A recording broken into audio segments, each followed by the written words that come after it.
A minha pesquisa é muito longa, são mais de 100 páginas, né? Mas de maneira muito resumida, voltada ao ingresso acadêmico no Brasil, e nós temos algumas discrepâncias preocupantes.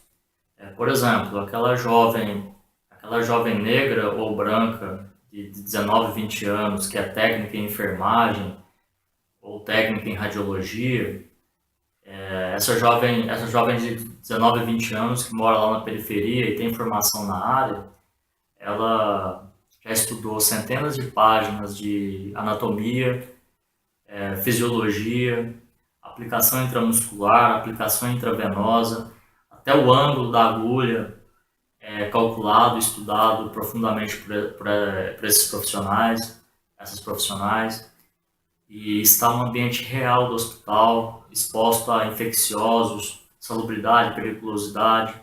Tem que ter uma inteligência emocional absurdamente grande para lidar com a complexa rotina do hospital, aquela pressão emocional muito grande. Então, isso exige uma inteligência emocional muito grande desses jovens ou essas jovens, né?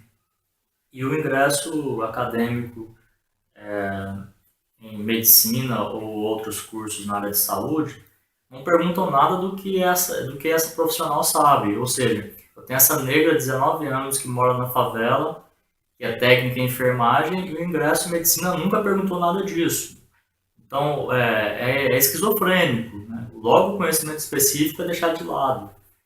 Isso é assustador, isso não é normal. Então, o que acontece? A universidade pública, ela sempre prestigiou um único perfil de jovem, só que usando o dinheiro de todos os perfis de jovens. Esse que é o grande problema, né? Porque essa jovem que já está atuando na carreira, ela já está contribuindo diretamente para o PIB e já está enviando dinheiro para a universidade pública. Então, se nós queremos um dia ser um país desenvolvido, isso vai ter que ser revisto. Nós precisamos entender que existem milhares de conhecimentos que não estão no livro de ensino médio regular e que não estão na apostila de cursinho. Nós precisamos superar isso no Brasil.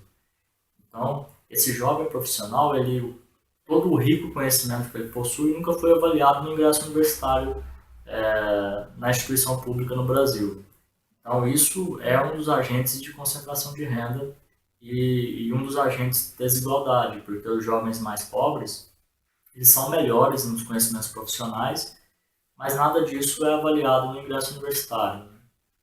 Então, na pesquisa, existe uma separação entre propedêutico e profissional, só que isso não é uma separação criada pela sociedade, né? A mente humana não faz essa separação de propedêutico e profissional. Isso é uma criação de pessoas. Então a gente precisa superar isso, carreira, né? Então o que eu defendo é isso. Então tem um jovem profissional na área elétrica que já sabe instalações elétricas prediais, industriais, instrumentos de medida, multímetros, voltímetros, sabe painéis PLC, tem uma boa noção de mecatrônica, robótica, desenhos de projeto elétrico. E esse jovem de 16, 17, 18 anos, ele vai ingressar na engenharia elétrica, o ingresso não pergunta nada disso que ele sabe. Aquele jovem que é excelente na área agrícola, ele tem um conhecimento riquíssimo, uma vocação brilhante e que nunca foi avaliada no ingresso universitário em engenharia agrícola, agronomia, por exemplo. O Brasil nunca teve essa segunda fase. Tem a primeira fase, ensino médio, ensino básico, e tem uma segunda fase que avalia vocação e experiência específica naquela carreira. O Brasil nunca teve essa segunda fase. Em alguns lugares, por exemplo, em algumas universidades japonesas, por exemplo, no Japão e na Malásia, não são só duas fases, são três, quatro ou até mais fases, dependendo da universidade. Então, até mesmo nos Estados Unidos, né? Os Estados Unidos ele mede vocação, de alguma forma eles medem vocação no ingresso acadêmico. Então, no Brasil a vocação nunca foi medida. Então, o jovem entre 15 e 18 anos que já atue na área, o ano tem 250 dias úteis, aproximadamente. Então, se a gente considerar o jovem que trabalhou 8 horas por dia, dos 15 aos 18 anos, então quer dizer que esse jovem profissional, nesses 250 dias por ano, trabalhando 8 horas por dia, então quer dizer que ele trabalhou 2.000 horas por ano. Dos 15 aos 18 anos, ele trabalhou 8.000 horas. Então, o que acontece? Então, quer dizer que o jovem está exclusivamente nos estudos, ele teve 8.000 horas a mais para estudar para o ingresso universitário. E detalhe, esse jovem profissional teve 8.000 horas a menos para estudar para o vestibular, só que nessas 8.000 horas que ele trabalhou, ele aprendeu muito também, e o que ele sabe é específico da carreira, e nada disso é avaliado no ingresso acadêmico. Então, é o que eu sempre falo, não é só o aluno de cursinho que esforça, não é só o aluno de cursinho que pensa, não é só o aluno de cursinho que faz cálculos, isso é uma ingenuidade. Então, isso precisa ser revisto no Brasil. O do trabalho é um ambiente de muita aprendizagem. As pessoas estudam muito, aprendem muito na escola do trabalho. Algumas vezes aprendem até mais do que na escola regular. Então, o grande problema é que é óbvio que os problemas dos livros são complexos, mas são problemas idealizados. O jovem profissional está resolvendo um problema real. O problema real ele envolve uma quantidade maior de variáveis. Então, isso precisa ser valorizado. O que eu tenho percebido nas pesquisas é que na universidade pública no Brasil, as únicas graduações que tem essa segunda fase de medição de vocação é a graduação em música e graduação em artes. Acho assim, a gente precisa abranger isso para outras áreas. O IBGE, dados recentes do IBGE mostraram que aproximadamente 3 milhões de jovens entre 15 e 19 anos, aproximadamente 3 milhões de jovens já têm formação profissional e já atuam na área. Se esses 3 milhões de jovens, se 1% desses 3 milhões de jovens ir para a universidade, estaremos falando de 30 mil ingressos e sairemos dos casos isolados das cotas, né? Então, por exemplo, um aluno do Senai da área de mecânica, ele já estudou desenho mecânico, elementos de máquinas, fabricação, tem uma noção de soldagem, usinagem convencional, usinagem CNC, pneumática, hidráulica. Estou falando de um jovem de 16, 17 anos. Ele estudou livros de centenas de páginas de elementos de máquinas, pneumática, hidráulica, com 16, 17 anos de idade, 18 anos de idade. O ingresso na engenharia mecânica não pergunta nada disso. Esse jovem profissional, ele já está beneficiando a sociedade coletivamente. Ele já está aplicando o conhecimento no ambiente real. E ele nunca foi prestigiado no ingresso acadêmico no Brasil. Porque o conhecimento é muito abrangente, né? Quem vai ser aprovado ou quem não vai ser aprovado depende basicamente do tipo de perguntas que eu fizer. Então, é óbvio que aquele aluno esforçado, aquele aluno sério do ensino médio, do cursinho, é óbvio que ele tem que batalhar muito, é óbvio que ele tem que se esforçar muito, né? Isso é óbvio. Eu fui professor de cursinho há muitos anos, eu sei disso. O que nós precisamos lembrar é que esse esforço intenso não é de exclusividade desse aluno do cursinho, do ensino médio. Existem milhares de outros jovens de mesma idade que também estão esforçando intensamente em outros lugares, né? Não é só dentro de uma sala de cursinho que o ser humano esforça, né?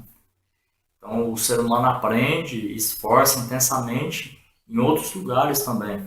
E a aluna do ensino médio que entrou na medicina, no primeiro dia de aula dela na medicina, ela sabe menos medicina do que aquela técnica em enfermagem da mesma idade dela que mora lá na favela. Então, o aluno do ensino médio que entra no primeiro dia de aula do aluno do ensino médio na engenharia, ele sabe menos engenharia do que o jovem da mesma idade dele que já tem a formação profissional na área industrial. Então, se a gente começar a analisar dados de universidades, né, vai perceber que cada aluno de medicina na universidade pública custa para o Estado em torno de R$ 300 mil, um pouco mais. E cada aluno de engenharia na universidade pública custa na faixa de R$ 100 mil para o Estado, cada um. Qualquer empresário que for investir R$ 100 mil no aperfeiçoamento de um jovem, ele vai priorizar um jovem que já esteja na área, que já tenha a vocação testada, que já tem um pouco de experiência, uma introdução à carreira.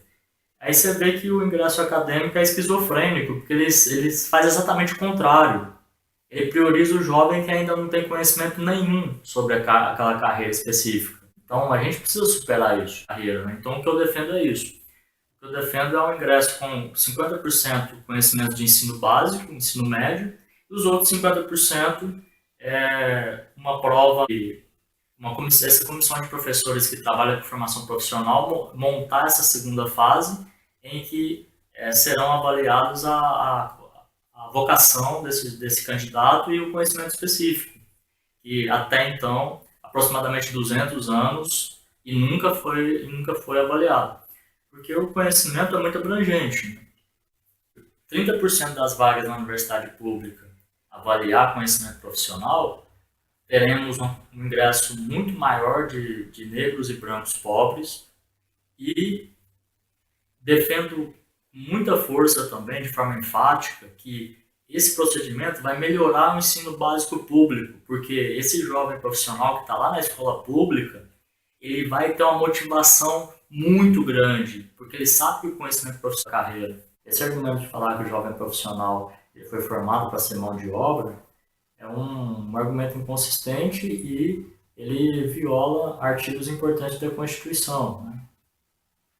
Ninguém tem o direito de falar que o outro vai ser ao longo da vida. Né? O jovem tem o direito de ser mão de obra mais barata há alguns anos e ter acesso a avanços diretos baseado no conhecimento que ele já tem. Né?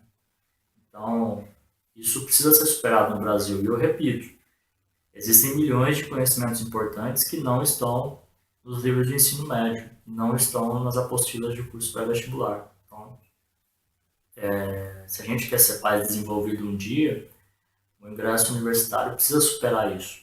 Nós precisamos ter uma segunda fase que meça o conhecimento específico. Isso, conseguiríamos com isso um ingresso muito maior de brancos e negros pobres do que pelo sistema de cotas.